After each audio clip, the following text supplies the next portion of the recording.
Ready for dictation start.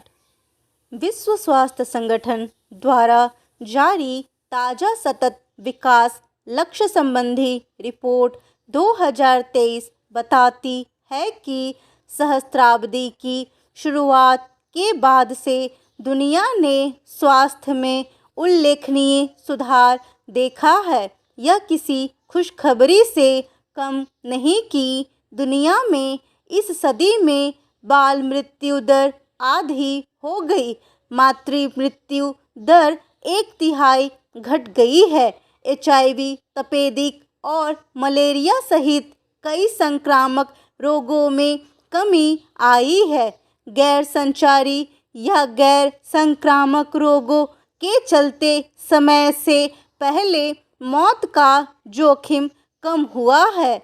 जन्म के समय वैश्विक जीवन प्रत्याशा बढ़ी है। यह उत्साहजनक है कि दुनिया में आमतौर पर इंसान साल 2000 में 67 साल जीते थे, पर 2019 में 73 साल जीने लगे हैं। आयु में 6 साल की वृद्धि दुनिया में स्वास्थ्य सेवाओं और जागरूकता विकास का संकेत है। अब लोग सुविधाओं का लाभ उठाते हुए खुद को बचाने के प्रयास करने लगे हैं। यह प्रशंसनीय बात है। दुनिया में तंबाकू सेवन, शराब सेवन और बाल कुपोषण के मोर्चे पर भी सुधार हुआ है। वैसे एक बात यह भी गौर करने की है कि साल 2015 के बाद से स्वास्थ्य सेवाओं में हो रही तेज तरक्की की रफ्तार कुछ थमी है। ऐसे में साल 2030 तक के लिए तो सतत विकास लक्ष्य बनाया गया है, उसे पाने में कुछ परेशानी हो सकती है। एक चिंता की बात यह भी है कि दुनिया की 99% आबादी अस्वास्थ्यकर स्तरों में सांस लेती है। दुनिया में मोटे लोगों की संख्या भी बढ़ रही है। इसमें तत्काल कमी आने के संकेत नहीं है।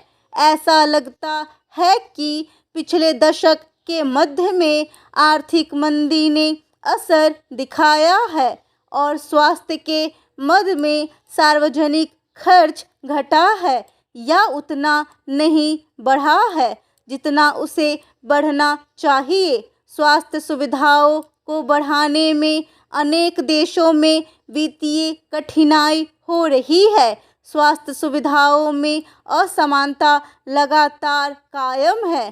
13 से ज़्यादा ऐसे देश हैं जहां लोग स्वास्थ्य सुविधाओं तक पर्याप्त रूप से नहीं पहुंच पा रहे हैं और इन देशों में बीमारियों से मरने वालों की संख्या ज़्यादा है। यह भी ध्यान देने योग्य तथ्य है कि कोरोना महामारी के चलते 2020 और 2021 में विश्व स्तर पर 14.90 करोड़ अतिरिक्त मौतें हुई हैं और 33,680 लाख वर्षों का जीवन बर्बाद हुआ है। महामारी ने स्वास्थ्य संबंधी कई संकेतकों को अमीर देशों में भी पटरी से उतार दिया है। विश्व स्वास्थ्य संगठन की रिपोर्ट इशारा करती है कि विभिन्न देशों के बीच स्वास्थ्य की असमानताओं को दूर करना बहुत ज़रूरी है। संक्रामक रोग एक हद तक हमारे हाथ में नहीं है, लेकिन गैर संक्रामक रोगों पर लगाम जरूरी है। यह इशारा भी सावधान करता है कि संक्रामक रोग पहले नियंत्रण में थे, लेकिन रोगाणुरोधी प्रतिरोध के चलते बढ़ सकते हैं। संक्रामक रोगों से लड़ने के लिए रोग प्रतिरोधक क्षमता को बनाए रखना होगा। यह क्षमता अगर कमज़ोर पड़ी तो दुनिया में स्वास्थ्य के क्षेत्र में हुई प्रगति नाकाफ़ी साबित होने लगेगी। हालांकि अभी ज़्यादा चिंता गैर संक्रामक रोगों को लेकर है। गैर संक्रामक रोगों द्वारा सालाना होने वाली मौतों का हिस्सा सभी मौतों का लगभग 3/4 हो गया है और यदि यह प्रवृत्ति जारी रहती है तो 2048 में विश्व स्वास्थ्य संगठन की 100वीं वर्षगांठ तक वैश्विक स्तर पर लगभग 86% तक पहुंचने का अनुमान है। अतः सतत विकास लक्ष्य संबंधी चुनौतियों को ध्यान में रखते हुए युद्ध स्तर पर स्वास्थ्य सेवाओं को सुधारना समय की मांग है।